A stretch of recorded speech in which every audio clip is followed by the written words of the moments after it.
Lecture audio du conte Histoire ensoleillée de Hans Christian Andersen par Valérie Alain.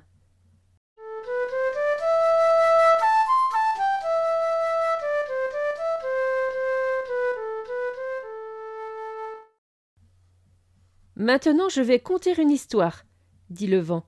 Non, permettez, dit la pluie, c'est mon tour. Voilà assez longtemps que vous êtes au coin de la rue à hurler tout ce que vous pouvez. Est-ce ainsi que vous me remerciez, dit le vent, d'avoir retourné main parapluie en votre honneur et d'en avoir même cassé, quand les gens ne voulaient avoir rien à faire avec eux? C'est moi qui compte, dit le rayon de soleil. Silence! Cela fut dit avec une éclatante majesté, si bien que le vent tomba, étalé tout de son long, mais la pluie le secoua et dit « Allons-nous supporter cela? Il perce et interrompt toujours ce monsieur rayon de soleil. Nous ne l'écouterons pas, ça n'en vaut pas la peine. » Et le rayon de soleil compta. Un cygne volait au-dessus de la mer agitée. Chacune de ses plumes brillait comme l'or. Une plume tomba sur le grand navire marchand qui voguait à pleine voile. La plume tomba sur les cheveux bouclés du jeune surveillant des marchandises qu'on appelait subrécargue. La plume de l'oiseau porte-bonheur toucha son front, devint plume à écrire en sa main, et il fut bientôt le riche négociant qui pouvait s'acheter des éperons d'or ou transformer un tonneau d'or en armoirie. « J'ai rayonné sur lui, » dit le rayon de soleil. Le cygne s'envola sur la prairie verte où le petit gardien de moutons, un garçon de 7 ans, s'était couché à l'ombre du vieil et unique arbre qui était là.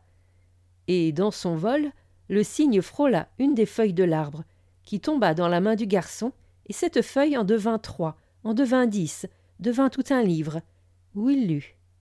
Il y lut les merveilles de la nature, sa langue maternelle, la foi et la science.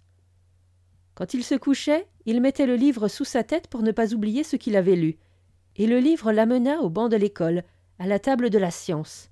« J'ai lu son nom parmi ceux des savants, » dit le rayon de soleil. Le cygne vola dans la solitude de la forêt, s'y reposa sur les sombres lacs paisibles où poussent les nénuphars, où poussent les pommes sauvages, et où coucous et ramiers sont chez eux.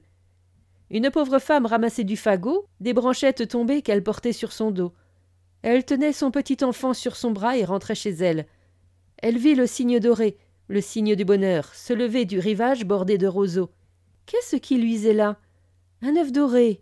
Elle le mit contre sa poitrine, et il conserva sa chaleur. L'œuf était sûrement vivant. Il y avait même des picotements dans la coquille. Elle les perçut et crut que c'était son propre cœur qui battait. Chez elle, dans sa pauvre maison, elle posa l'œuf d'or, qui dit « tic, tac », comme s'il était une précieuse montre en or. Mais c'était un œuf plein de vie. L'œuf se brisa, un petit cygne couvert de plumes qui semblait d'or pur montra sa tête. Il avait 4 anneaux au cou, et, comme la pauvre femme avait justement 4 garçons, 3 à la maison et le 4e qu'elle avait porté dans la solitude de la forêt, elle comprit tout de suite qu'il y avait là un anneau pour chacun des enfants, et, aussitôt qu'elle l'eut compris, le petit oiseau d'or s'envola. Elle baisa chaque anneau, fit baiser un anneau par chacun des enfants, l'appliqua contre son cœur et le mit à son doigt. « J'ai vu cela, » dit le rayon de soleil. « J'ai vu ce qui a suivi. » L'un des garçons alla dans l'argilière, prit dans sa main une motte d'argile, la tripota dans ses doigts et en fit une figure de Jason, qui a cherché la toison d'or. Le second des garçons courut tout de suite à la prairie, où étaient des fleurs de toutes les couleurs imaginables. Il en cueillit une poignée, les serra si fort que la sève lui gicla dans les yeux, mouilla l'anneau, créa une excitation dans ses pensées et dans sa main, et au bout de quelques années, la capitale parla du grand peintre. Le 3e garçon tint l'anneau si solidement dans sa bouche qu'il produisit un bruit, écho du fond du cœur. Sentiments et pensées s'élevèrent en accord, s'élevèrent comme des cygnes qui volent, plongèrent comme des cygnes dans la mer profonde de la pensée.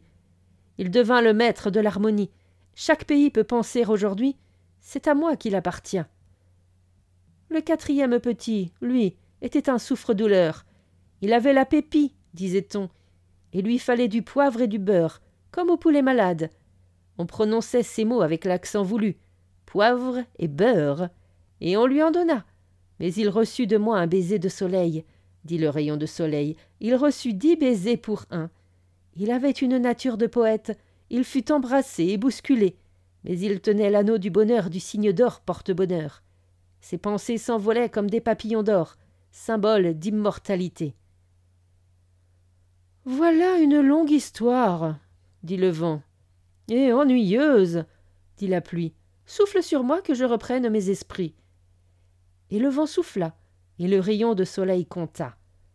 Le signe du bonheur vola au-dessus de la baie profonde où les pêcheurs avaient tendu leurs filets. Le plus pauvre pensait à se marier, et il se maria. Le cygne lui apporta un morceau d'ambre. L'ambre attire, il attire les cœurs à la maison. L'ambre est le plus délicieux encens. Un parfum se répandit comme venu de l'Église, un parfum émanant de la divinité. Les deux époux éprouvèrent le vrai bonheur de la vie du foyer, la satisfaction de la vie modeste, et leur existence devint ainsi toute une histoire ensoleillée.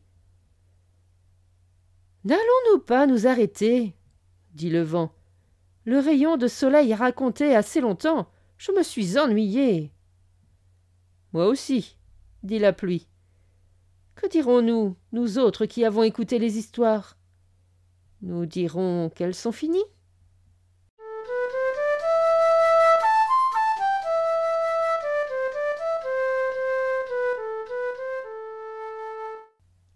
Fin de la lecture du conte Histoire ensoleillée. Merci de votre écoute. Je vous rends vos oreilles. Cœur avec les doigts.